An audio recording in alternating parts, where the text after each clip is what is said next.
ঋতু এবং তা থেকে পবিত্র হওয়ার ব্যাপারে মহিলাদের বক্তব্য প্রাধান্য পাবে।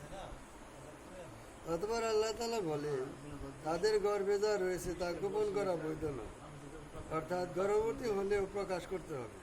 ইবনে আব্বাস রাদিয়াল্লাহু তাআলা আনহু, ইবনে ওমর রাদিয়াল্লাহু তাআলা আনহু, মুজাহিদ রহিমাহুল্লাহ, সাবি রহিমাহুল্লাহ, হাকাম ইবনে উতাইবা রহিমাহুল্লাহ, রাবি ইবনে আনাস রহিমাহুল্লাহ, জাহাক রহিমাহুল্লাহ এবং অন্যান্যরা এরূপ তাফসীর করেছেন। ইবনে আবি হাতিম 2, 744, 745।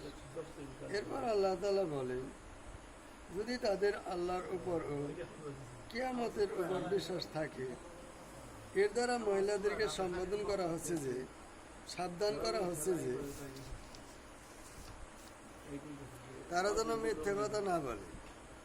এর দ্বারা এটাও জানা যাচ্ছে যে এই সংবাদ প্রদানে তাদের কথা বিশ্বাসযোগ্য হবে, কেননা এর উপরে কোনো বাহ্যিক সাক্ষ্য উপস্থিত করা যেতে পারে না। তাদেরকে সতর্ক করে দেওয়া হচ্ছে যে ইদ্যত হতে তাড়াতাড়ি বের হওয়ার জন্য ঋতু না হওয়া সত্ত্বেও যেন তারা ঋতু হয়ে গেছে এ কথা না বলে, কিংবা ইদ্যতকে বাড়িয়ে দেওয়ার জন্য ঋতু হওয়া সত্ত্বেও যেন তারা ঋতু হয়নি এ কথা না বলে। ইদ্যত অতিক্রান্ত হওয়ার পূর্বে স্ত্রীকে ফিরিয়ে নেওয়ার প্রথম অধিকার স্বামীর। এরপর বলা হচ্ছে যে স্বামী তার স্ত্রীকে তালাক দিয়েছে, ইদ্যতের মধ্যে স্ত্রীকে ফিরিয়ে নেওয়া তার পূর্ণ অধিকার রয়েছে। যদি তালাকই রাজি হয়ে থাকে, অর্থাৎ 1 তালাক এবং 2 তালাকের পরে স্ত্রীকে ইদ্যতের মধ্যে ফিরিয়ে নিতে পারে। কথা মনে রাখতে হবে যে এই আয়াতটি অবতীর্ণ হওয়ার সময় তালাকি বাইন 3 তালাক ছিলই না, বরং সে সময় পর্যন্ত 100 তালাক দিলেও তালাকি রাজি থাকত। ইসলামের নির্দেশাবলীর মধ্যে তালাকি বাইন এসেছে যে যদি 3 তালাক হয়ে যায় তাহলে আর স্ত্রীকে ফিরিয়ে নেওয়া যাবে না। স্বামী স্ত্রী উভয়ের উপর রয়েছে উভয়ের অধিকার। অতঃপর আল্লাহ তাআলা বলেন, স্ত্রীদের উপর যেমন স্বামীদের অধিকার রয়েছে, তেমনি স্বামীদের উপরও স্ত্রীদের অধিকার রয়েছে। সুতরাং প্রত্যেকেরই অপরের মঙ্গলের প্রতি লক্ষ্য রাখা উচিত। সহিহ মুসলিমে জাবির রাদিয়াল্লাহু তাআলা আনহু হতে বর্ণিত, রাসূলুল্লাহ সাল্লাল্লাহু আলাইহি ওয়াসাল্লাম তার বিদায় হজের ভাষণে জনগণকে সম্বোধন করে বলেন, হে জনমণ্ডলী, তোমরা স্ত্রীদের সম্বন্ধে আল্লাহকে ভয় করো।